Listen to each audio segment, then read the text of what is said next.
സമാസ് dream വേൾഡിലേക്ക് സ്വാഗതം. നമ്മളിന്ന് തയ്യാറാക്കുന്നത് വളരെ ടേസ്റ്റി ആയിട്ടുള്ള ഒരു മസാലപ്പൊരിയുടെ റെസിപ്പിയാണ്. ഇത് വളരെ എളുപ്പമാണ് തയ്യാറാക്കിയെടുക്കാൻ. അതിനായിട്ടുള്ള ഇൻഗ്രീഡിയൻസ് എല്ലാം നമ്മളിവിടെ എടുത്ത് വെച്ചിട്ടുണ്ട്. അപ്പോൾ നമുക്കിത് എങ്ങനെയാണ് തയ്യാറാക്കുന്നതെന്ന് നോക്കാം.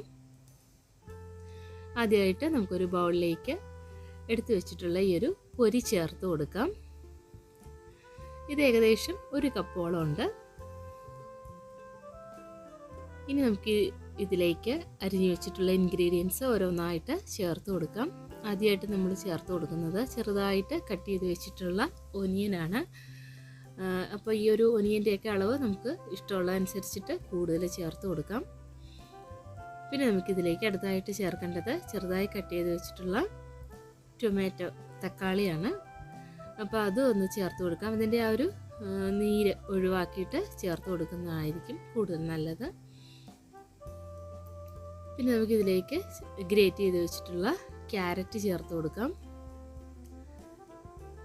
അടുത്തതായിട്ട് കുറച്ച് മല്ലിയില ചെറുതായി കട്ട് ചെയ്തത് ചേർത്ത് കൊടുക്കാം. പിന്നെ നമുക്കിതിലേക്ക് കുറച്ച് വറുത്ത കപ്പലണ്ടി ചേർത്ത് കൊടുക്കാം.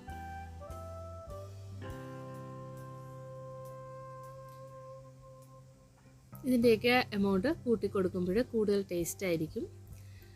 പിന്നെ നമുക്കിതിലേക്ക് കുറച്ച് മിക്സർ കൂടെ ചേർത്ത് കൊടുക്കാം. മിക്സറിൻ്റെ അളവും കൂടുതൽ ചേർക്കുമ്പോൾ നല്ലൊരു ക്രഞ്ചിനെസ് നമുക്കിതിന് കിട്ടും. ഇനി നമുക്കിതിലേക്ക് പൊടികൾ ഓരോന്നായിട്ട് ചേർത്ത് കൊടുക്കാം. ഒരു പിഞ്ച് മഞ്ഞൾപ്പൊടി ചേർത്ത് കൊടുക്കാം. അതുപോലെ 1 ടീസ്പൂൺ മുളക് പൊടി. ഞാനിതിലേക്ക് കാശ്മീരി ചില്ലിയാണ് ചേർത്തിട്ടുള്ളത്. നമ്മുടെ ആ ഒരു എരിവിനനുസരിച്ചിട്ട് ചേർക്കാം. അതുപോലെ 1 ടീസ്പൂണോളം ചാറ്റ് മസാല ചേർത്ത് കൊടുക്കാം. പിന്നെ നമുക്കിതിലേക്ക് 1 പിഞ്ച് കായം പൊടിച്ചത് കൂടെ ചേർത്ത് കൊടുക്കാം.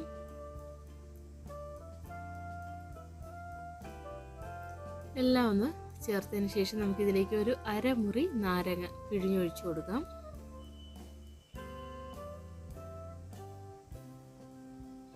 അതുപോലെ ഇതിലേക്ക് 1 ടീസ്പൂൺ വെളിച്ചെണ്ണ ചേർത്ത് കൊടുക്കാം.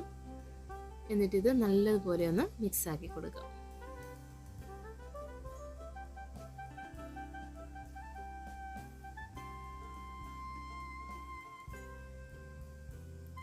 ഇതിലേക്ക് ഉപ്പ് നോക്കിയിട്ട് ആവശ്യമായത് ചേർത്ത് ഒന്നുകൂടി നന്നായി മിക്സ് ആക്കി എടുക്കാം.